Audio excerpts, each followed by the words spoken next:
श्री गणपते नमः। श्री सरस्वत्यै नमः। श्री वेद पुरुषाय नमः।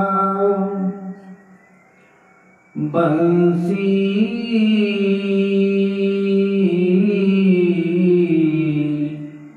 बंसी विभूषित करा नवनीरदाभा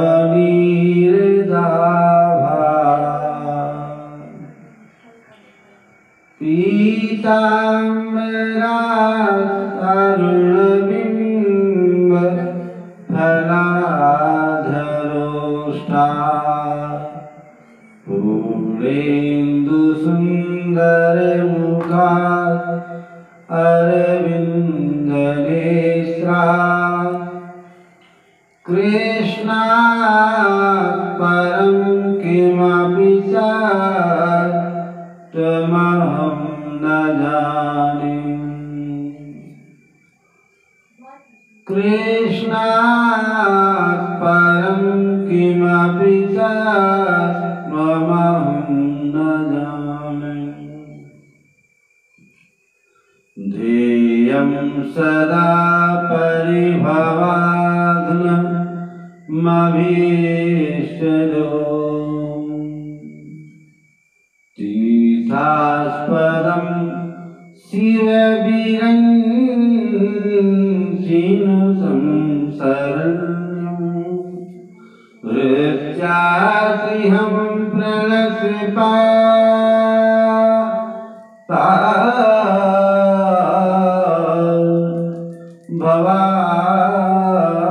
भवाब्धिपोतं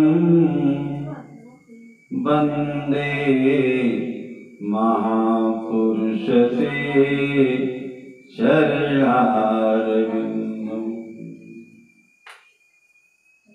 शांति पाठ का एक एक मंत्र जो यजुर्वेद में दिया गया है, उस शांति पाठ के एक मंत्र का, आधे भी मंत्र का और आधे से आधे मंत्र का भी सही तरीके से उच्चारण किया जाए तो घर में शांति स्थापित होती है, मन में प्रसन्नता आती है, आत्मा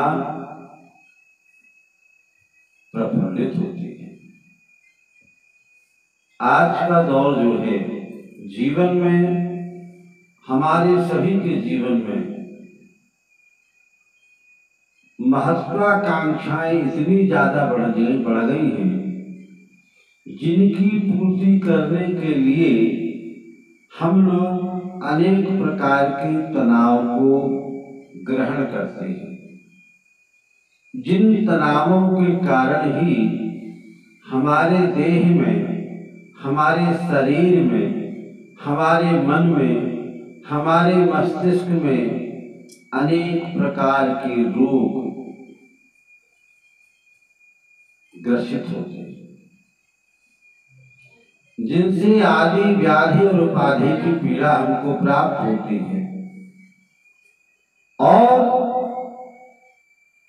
ऐसे समय में जो भौतिकवादी समय है, जहां हम एक दूसरे के घर, मकान, वाहन, धन, पैसा, स्त्री, परिवार देख करके ईर्ष्या करते हैं, उसकी बराबरी करना चाहते हैं, उससे आगे निकलना चाहते हैं, तो हम उतना बड़ा ही एक तनाव लेते हैं, ईर्ष्या करते हैं और अपने घर में, अपने मन में अनेक प्रकार के दोषों को उत्पन्न कर लेते हैं, जिनसे अनेक प्रकार के मनः पाप जो है हमारे अंदर जन्म लेता है।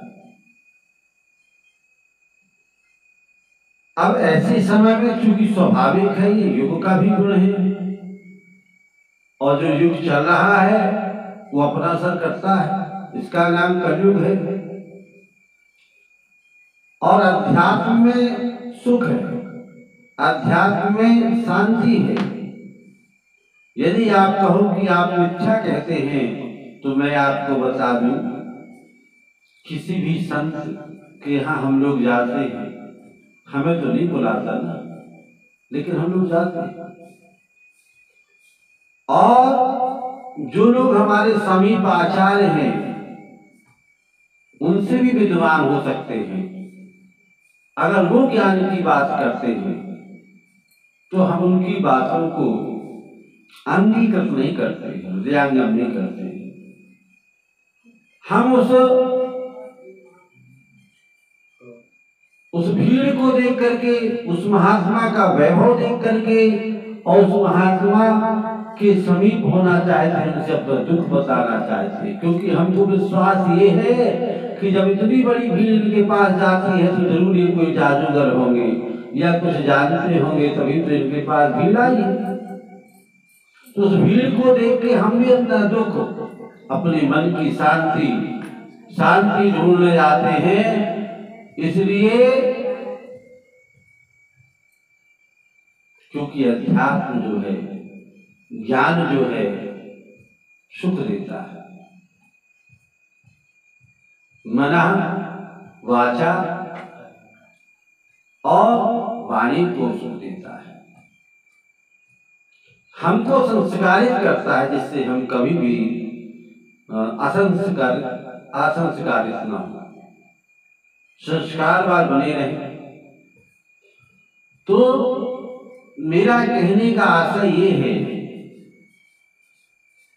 कि आज का जो दौर है उसमें जो रोग उत्पन्न हो रहे हैं नए नए अनेक प्रकार के, मना रोग तो करने को सबसे प्रधान रोग माना गया है।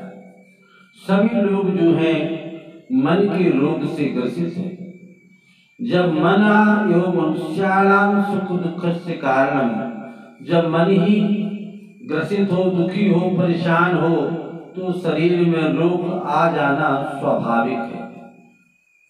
कहते हैं भोजन करते समय मन को समाधिस्थ करके, मन को एकाग्र करके, अच्छे विचारों के साथ भोजन के प्रत्येक कौर को, प्रत्येक ग्रास को ग्रहण करना चाहिए। भोजन बनाने वाली घर में जो महिला है वो भगवान का भजन करते हुए, गोविंद के लिए मैं भोजन बना रही हूँ, इस भोजन के बनाने से, इस भोजन के करने से मेरा परिवार सफल होगा, बुद्धि स्वस्थ होगी तथा उसके विचार संस्कारित होंगे, धार्मिक होंगे, दष्टपुष्ट होगा शरीर से। ऐसा जब माता समझती है, ऐसा विचार जब करती है भोजन बनाते समय, उस भोजन को पाने के बाद उस परिवार के लोग संस्कारित होते हैं, जिनमें गलत विचार नहीं आते हैं, किसी प्रकार का कोई पाप नहीं करते हैं और वो धर्म में रहते हैं, धर्म से डरते हैं, भय खाते हैं। इसलिए ऐसे दौर में जब मनहा रोग हमको ग्रसे हुए हैं और काल भी हमको ग्रसे हुए हैं, अजरा अमृतप्रागो विद्या मर्सन चिंतित गृहीत युगे से सुमस्तुनाथ माधुरी। जो विद्वान हैं वो समझते हैं कि काल मुझे शिखा की तरफ से ग्रसे हुए हैं, बस मुझे चबाने वाला है, मुझे खाने वाला है, तो वो लोग धर्म करते हैं।